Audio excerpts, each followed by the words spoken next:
introduction. All right, good afternoon, everybody. Thank you, I appreciate you being here today. I'm Secretary Gary Westcott. We're here today for a couple things. We're going to announce recent leadership changes at Department of Public Safety and Corrections over here at our headquarters level, and to give an update on Elayn Hunt Correctional Media Stories, or at least what we can update. I want to thank you to my leadership here, also State Police Lieutenant Colonel Frank Besson, Sheriff Brett Stassi, and 18th Judicial District Attorney Toby Clayton for being here and supporting us. They've been working hand in hand with us throughout this period. I'd also like to recognize Representative Edmund Jordan and Senator Edward Price, who were not able to be here today, but they have really helped us in the St. Gabriel area. We've had informative conversations with both of these legislators, and I thank them for their support and interest in helping out with us here at Elayn Hunt Correctional Center. So last month we had a couple of changes. Basically, Jamie Lee replaced Derek Ellis as our Deputy Secretary. Tammy Grant replaced longtime Undersecretary Thomas Bickham as our Undersecretary, which basically handles all financial issues, Chief of Staff type duties. And then our former Rayburn Correctional Center Warden Travis Day was voluntold to come over here and help us at Elayn Hunt Correctional Center, and he replaced Warden Keith Turner. I would like to say that I want to really thank Derek Ellis, who a lot of y'all got to meet because he was over communication, for filling in as the Deputy Secretary. It was always his plan just to be here part-time because Jamie Lee, also known as Colonel Lee, was activated by the Louisiana National Guard in Poland, leading his brigade in support of the Baltic region. Derek was a great asset, being he held previous leadership positions in both probation and parole and corrections prior to him retiring in 2023. So his experience and knowledge was instrumental in my transition as Secretary. He will take a few weeks off and then he will come back in a part-time role assisting the Secretary's office. I'd also like to thank former Warden Keith Turner for his military service to our country and for his public service to the Department of Public Safety and Corrections in the state of Louisiana. Warden Turner was making a difference at Elayn Hunt Correctional Center during his 8 months that he was detailed into this new leadership role. But of course, where there is change, there is also those that resist change, and some that want to keep up the status quo, and they want to disrupt things. So in the end, Warden Turner felt that his family and his legacy was being targeted and tarnished unjustly by circumstances that he did not cause. Warden Turner was a great public servant and even a better person, and he did not deserve this unfair treatment, especially being he could have retired at any time with 100% of his salary, being he had 33 years of service with the state of Louisiana. So I wish him and his family well and congratulate him publicly on his outstanding career in corrections. In regards to Elayn Hunt Correctional Center and unexpected deaths, everyone at the Department of Public Safety and Corrections truly care for the incarcerated individuals that we are charged to secure and care for, and we take this responsibility serious. Unexpected does not mean overdose. I'm going to repeat that. Unexpected does not mean overdose. We did not have 3 overdoses this month, as one media outlet suggested. Unexpected medical issues and suspected overdoses are all labeled unexpected until an autopsy is completed. When I became Secretary, at the recommendation of Chief Seth Smith, we replaced the Deputy Warden position at Elayn Hunt Correctional Center with a hospital administrator position due to the aging and ailing population in that prison that are having the same illnesses that all of us see and deal with in the free world. Yes, this includes serious drug addiction issues, commonly referred to as substance abuse disorder, that we are seeing throughout our state and our nation.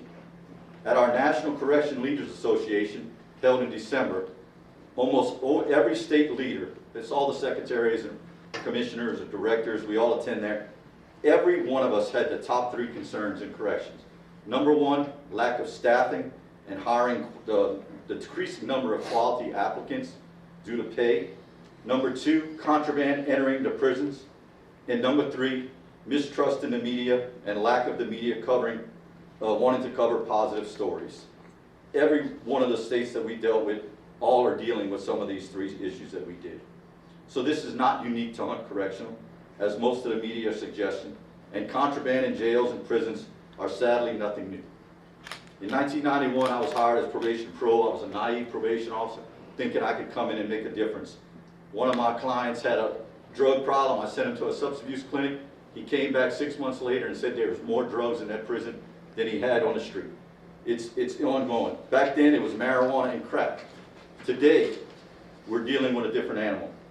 You're talking about smoking roach spray and dipping paper in bleach, along with meth, pills, fentanyl, synthetic marijuana, and other pesticides. You're talking about paper the size of this little corner that are getting people high. This could be deadly in some situation. That's what we're chasing right now, and that's what we're searching for. It's a very different world than when I started in 1991. Today, over 70% of our prison population in the state of Louisiana, not just Hunt, have either a substance abuse related charge or substance abuse diagnosis. Add to that the mental health population now in our jails and prisons, instead of being in mental health institutions or hospitals like in the past, and you can see the troubles we're facing. Substance abuse addicts are not magically cured just because they enter the walls of the jail. Some will choose to do whatever or ingest whatever, even if there are deadly consequences. The reality is we follow all the best practices in prevention methods. We utilize many inmate programs, especially faith-based programs. We constantly increase security measures, but there is still no easy fix.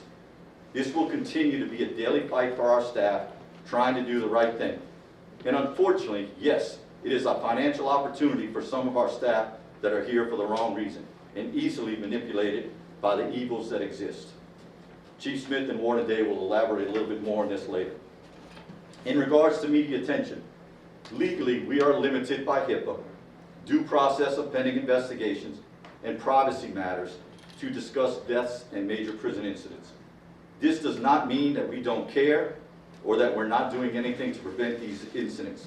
We just have boundaries, unlike the media.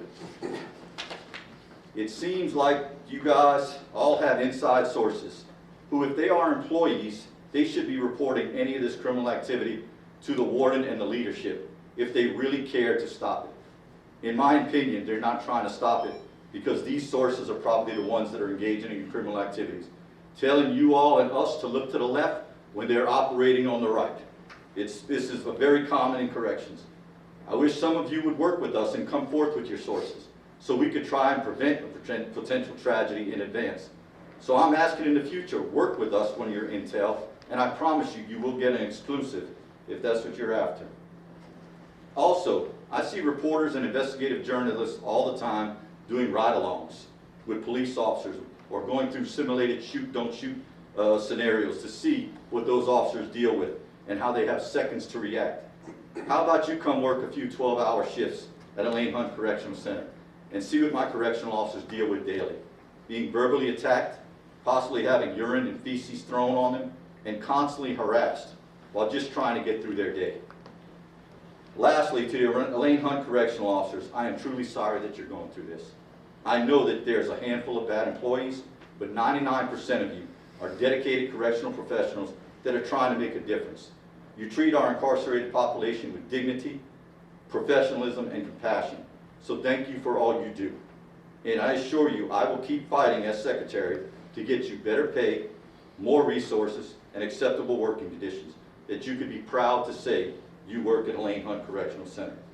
I will now turn it over to Chief of Prison Operations, Seth Smith. Good afternoon. I'm Seth Smith, Chief of Prison Operations. First, I want to say that one preventable death is too many, and that no warden or any prison administrator wants or ignores such deaths. In the event of an unexpected death, an autopsy is typically requested. If it comes back as an overdose, it is reported as such. If we suspect an overdose, an extended toxicology is requested with the bodies tested for over 400 chemicals. We are transparent, and deaths are ultimately reported on our online dashboard. In 2025, we had 18 unexpected deaths at Elayn Hunt.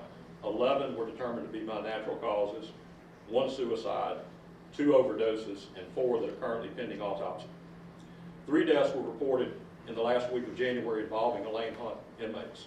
I want to be clear, 2 of those were purely medical, in which a do not resuscitate order had been ordered and was written and followed. The 3rd involved a man that was almost 70 years old with known cardiac issues. An autopsy is pending on that one, but it's high probability that 2 will come back to be medical in nature. As the Secretary said, over 70% of the population is identified as having drug issues.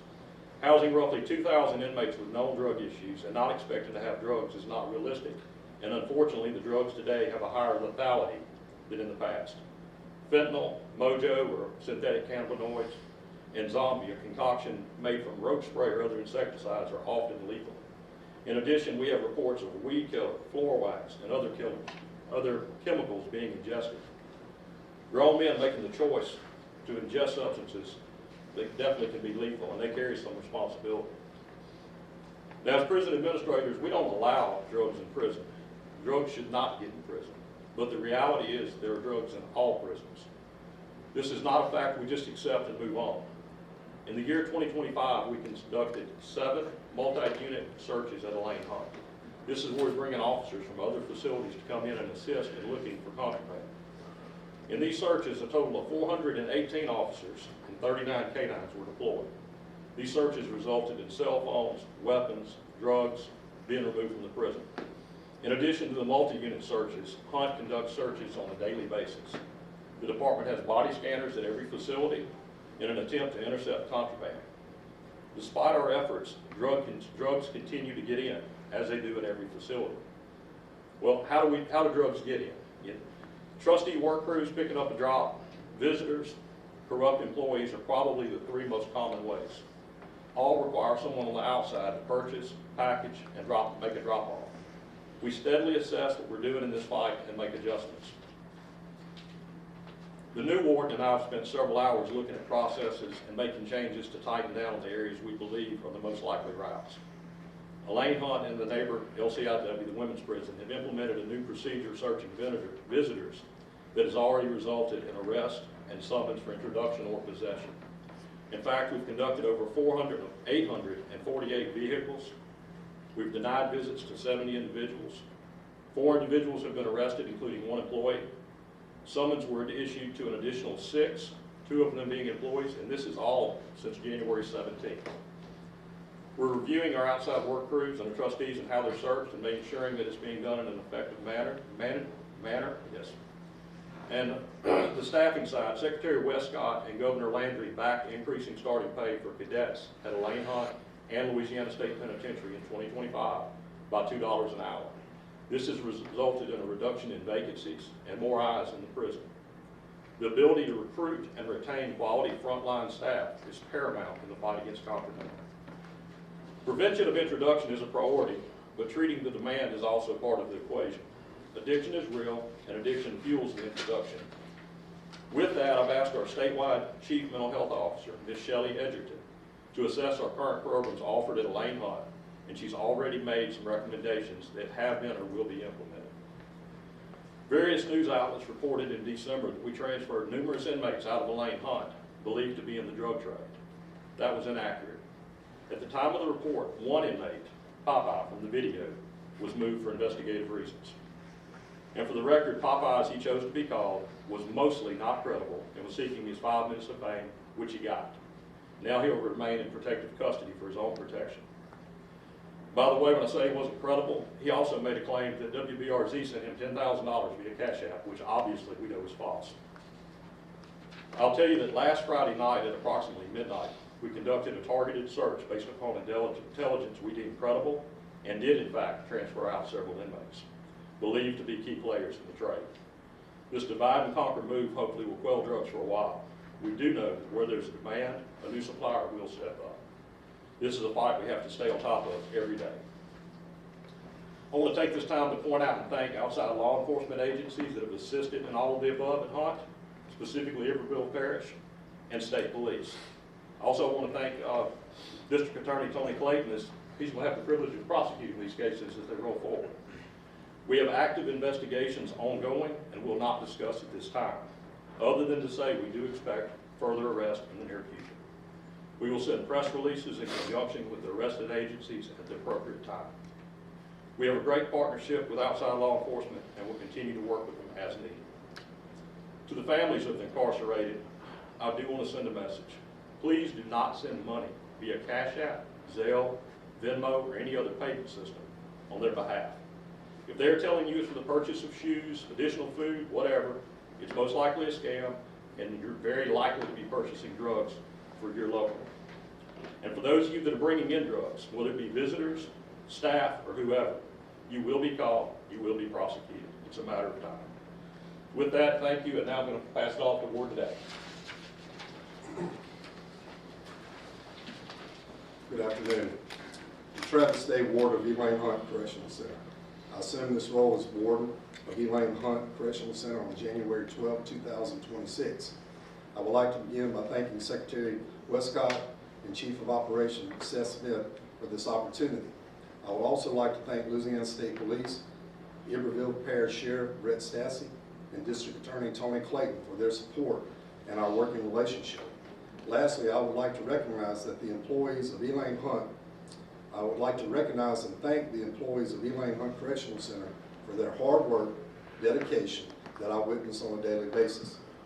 My goals as Warden of Elayn Hunt Correctional Center are as follows.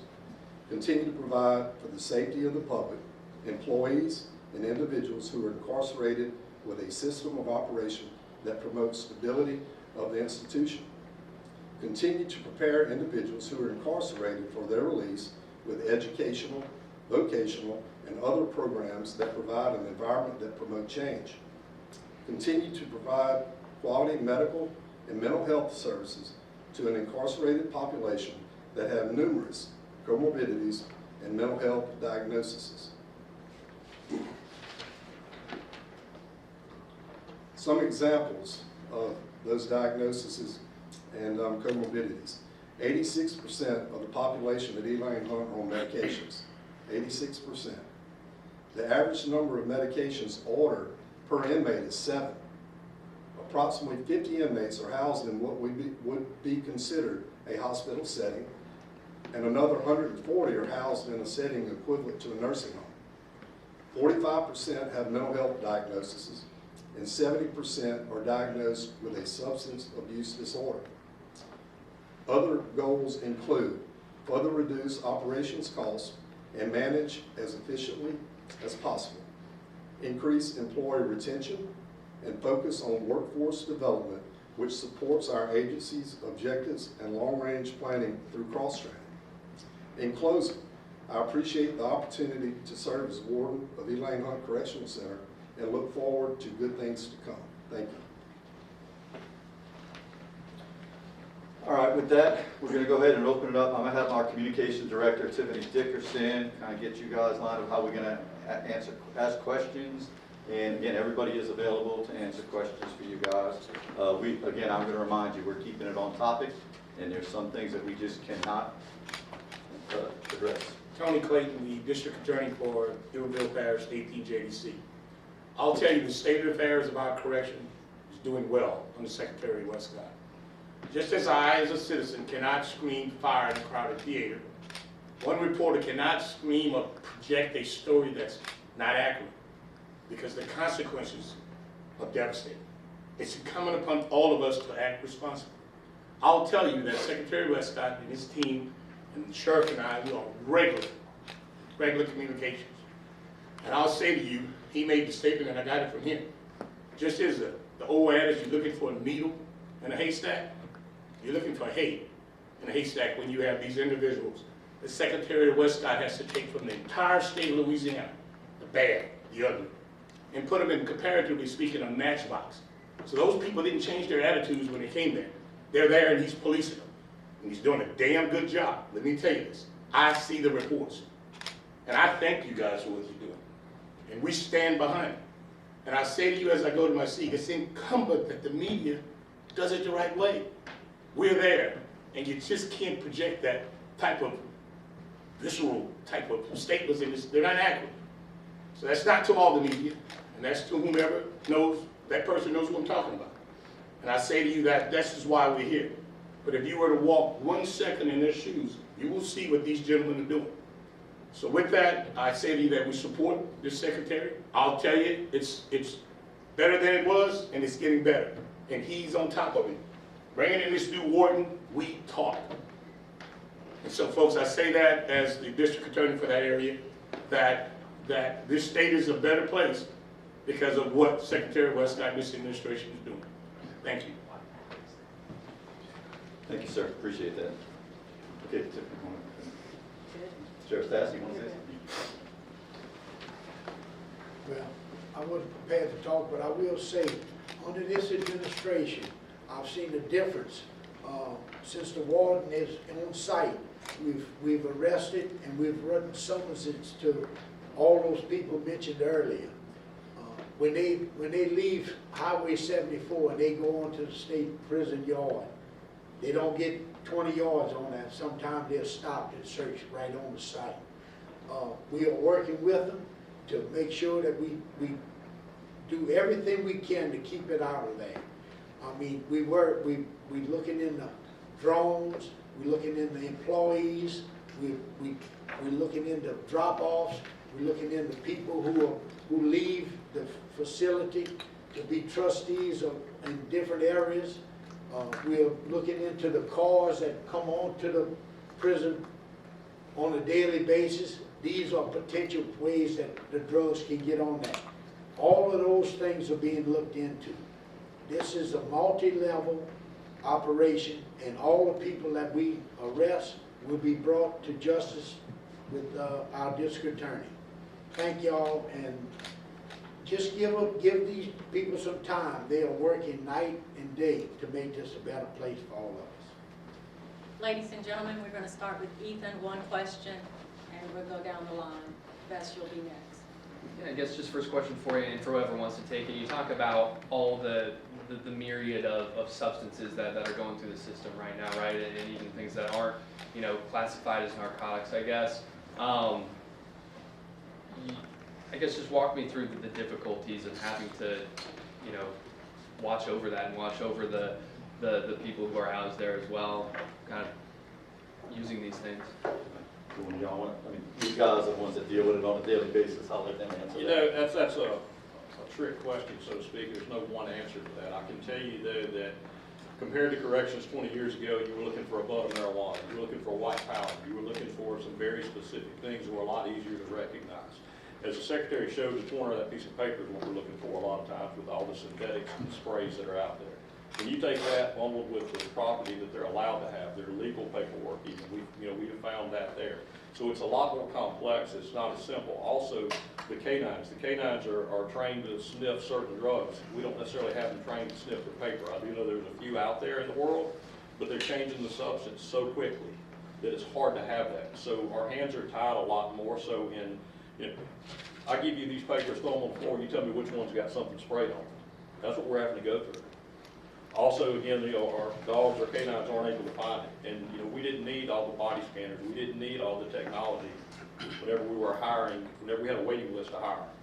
Whenever I started in corrections, we had 5 openings, we had 25 applicants.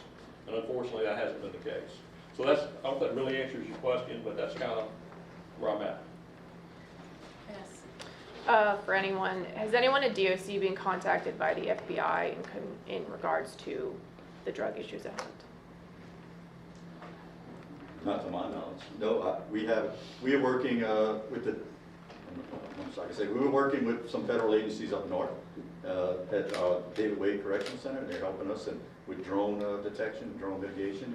But I would tell you, even state police investigators, and again, I don't want to get into the details of their investigation because it's still ongoing, but they even say they don't see a problem.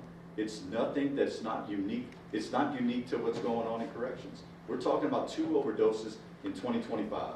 We're talking about 17 unexpected deaths at a prison that's basically a hospital, when in 2024 we had 35, and I never heard a peep from the media about any unexpected deaths in 2024. Again, I came on in August, so I don't know if what happened between January and August, but no, we haven't been contacted by the FBI. I'm sure the secretary knows a lot of the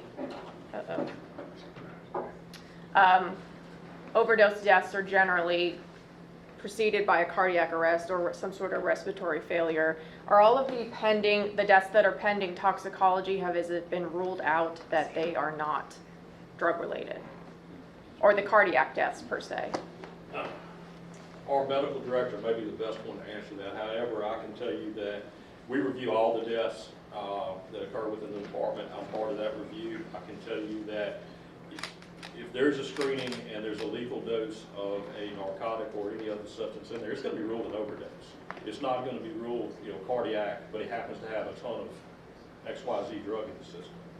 So I don't know if that's exactly what you're looking for, but But that's, that doesn't come until sometimes months after the toxicology comes back. what doesn't come until months The after. fact that they might have had drugs in their system. right. Whenever we get the autopsy and toxicology, if the toxicology shows a lethal amount of drugs in his system, it will be ruled an overdose. So those deaths that were originally labeled cardiac or respiratory failure, they're updated as overdose deaths? Yes, I mean, I need to talk to my medical director to verify that, but yes, I feel comfortable saying yes. But we're not listing anything, it's unexpected currently, until we get to toxicology, and then from there, we label it either natural causes or an overdose, or again, in one case, a suicide. So no, next. I think they said they were good. So ladies and gentlemen, that concludes today's press conference. We got one more? We one more question? Go ahead. Okay, so basically the overdose deaths that are pending toxicology, they get updated or no? Unexpected deaths that are pending toxicology, once the results are received, then they're labeled either a natural causes, again, that may be heart-related, that may be, I'm not a doctor, but it's a heart-related issue. If toxicology comes back positive, it is labeled an overdose. And we had 2 of those in 2025. We still have 4 pending of the 18. And so,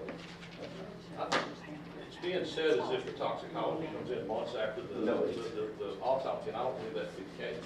Because just like the one we got most recently, we got the toxicology. Can you step behind the mic, please? I'm just trying to clarify this. It sounds like I'm understanding that the belief is we get an autopsy report giving a cause of death, then we get the toxicology months later. That's not accurate. That's not accurate. Can I talk to the state police captain? Yes, Colonel. Colonel, I'm so sorry. same thing. Actually, okay.